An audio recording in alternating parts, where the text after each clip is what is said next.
Buenas tardes, ¿cómo están? Bueno, a ver, el día de hoy quiero dejar grabado estos dos videos en donde vamos, por un lado, a aclarar las concepciones que estamos teniendo del currículum, y por el otro vamos a hablar de todo lo que nos demanda la planificación. Bien, a ver. En la clase 2 lo que nosotros hicimos fue una aproximación a lo curricular, ¿sí? A las primeras nociones que teníamos del currículum. Y en la clase 3 lo que presenté fue las distintas modalidades de lo curricular. A ver, primero, ¿qué entendemos por currículum? Estamos entendiendo por currículum a todo lo que entraña y que existe dentro de una institución escolar, ¿sí? Son el tiempo, los usos, las relaciones de poder, los vínculos docente-alumno, docentes-directivo, docente-docente. Es todo lo que sucede dentro del aula, en el recreo, en el kiosco, en las oficinas directivas, con los padres. Todo forma parte de lo curricular. El currículum es una construcción social, cultural y económica, ¿sí? Que va a ir cambiando de acuerdo a las necesidades que tiene cada sociedad. A ver, ¿quiénes definen el currículum conocido como currículum oficial? Lo define un puñado de gente que son nuestros representantes, ¿sí? Ellos definen cuáles son los contenidos necesarios y valiosos para la sociedad argentina. Bien, el currículum va a tener va a mostrarse, ¿sí?, de distintas modalidades. Existe el currículum oficial, el currículum real, el currículum oculto y el currículum nulo. A ver, el currículum oficial es aquel documento donde se establecen los contenidos mínimos y necesarios que van a ser enseñados. Por ejemplo, un tipo de currículum oficial es el diseño curricular de la provincia del Chaco, que es aquel diseño que ustedes accedieron en la 4ª clase, creo que fue cuando les presenté, para que lo conozcan, para que lo miren de manera rápida, conozcan sus componentes y extraigan de allí un contenido para ser enseñado, ¿sí? Bien. Este currículum oficial, como les decía anteriormente, es un diseño, es un documento que se elabora, que lo elaboran determinadas personas, ¿sí? Y que se supone que responden a las demandas de la población, digamos, sea un diseño nacional, como es los NA, sea un diseño provincial, como es el diseño curricular provincial del Chaco. En ninguno de ellos nosotros, como docentes, o ustedes como estudiantes, tienen incidencia directa, ¿sí?, en la elaboración. Bien, ese es un tipo de currículum, el oficial, ¿sí? Eso viene a la escuela y es lo que nosotros utilizamos para desarrollar nuestra planificación, ¿sí?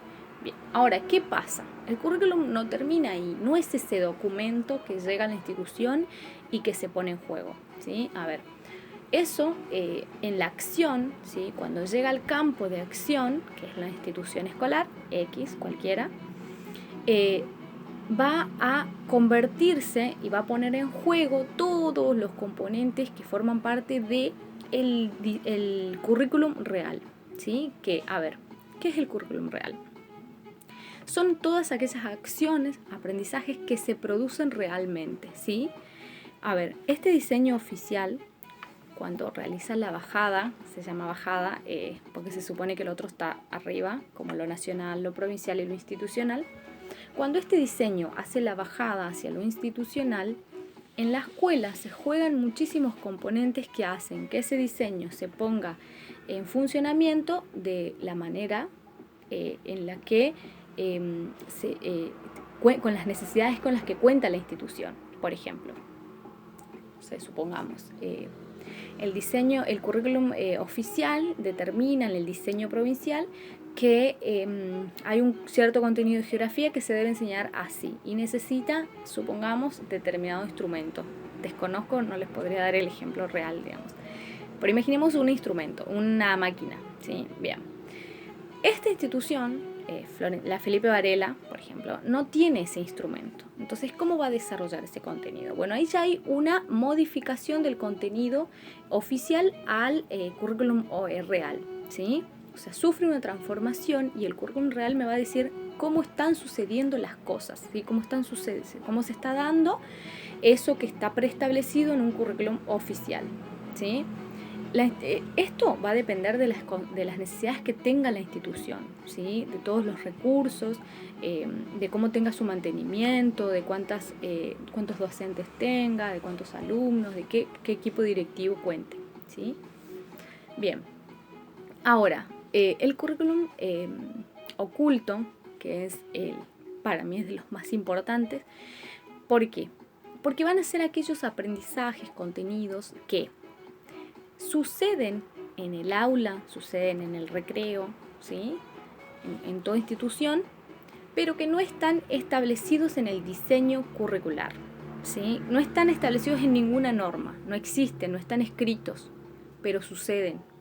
No hay intención por parte del docente de que eso se enseñe, pero se aprende. ¿Se entiende? Muchas veces esto forma parte de lo implícito, ¿sí?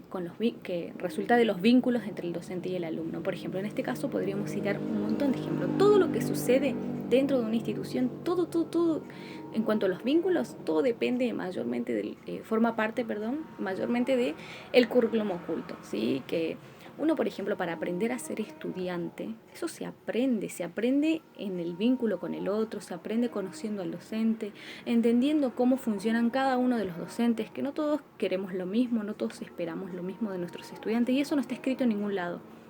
El hecho de que, por ejemplo, un docente de geografía, imaginen, de una escuela secundaria, espere determinado contenido de un alumno, determinada actividad, que sea un poco más flexible con las actividades, no que sea mucho más estricto, que no sé, que ingrese tarde al aula, que se tarde unos minutos, que el estudiante sabe que puede estar en el recreo un rato más porque el docente llega tarde. Todas estas acciones, estas representaciones, estos entendimientos de los vínculos, todo esto forma parte del currículum oculto, ¿sí? Porque son aprendizajes que todos lo sabemos, pero que no están escritos en ningún lado, ¿sí? Bien, eso es lo más importante. Es lo más importante. A ver, y por último, bueno, el currículum nulo, que son todos aquellos aprendizajes que se anulan, se alejan, se sacan de la realidad, ¿sí? Pueden ser contenidos que o un diseño curricular los esté omitiendo y no los incorpore a su estructura de contenidos, porque no los considera relevantes, o puede ser que esos contenidos formen parte del diseño curricular, pero que no sean enseñados. Por ejemplo, pasa mucho en las instituciones con la sexualidad, el tema de la sexualidad.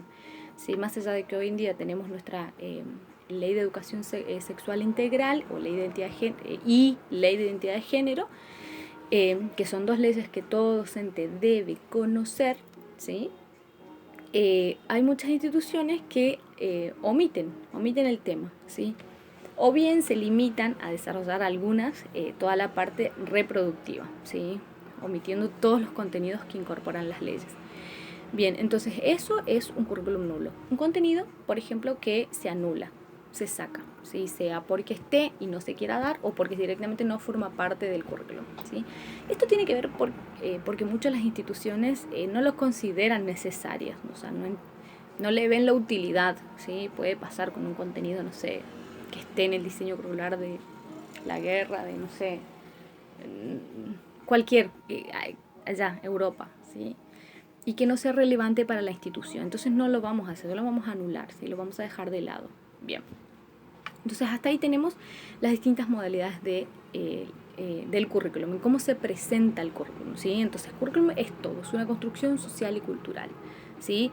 Y por tanto, si es dinámica, si es una construcción, ¿sí? ¿Cómo va a estar? En movimiento, ¿sí? En movimiento. Y quienes integran todo eso somos todos. Todos integramos, todos formamos parte de ese currículum.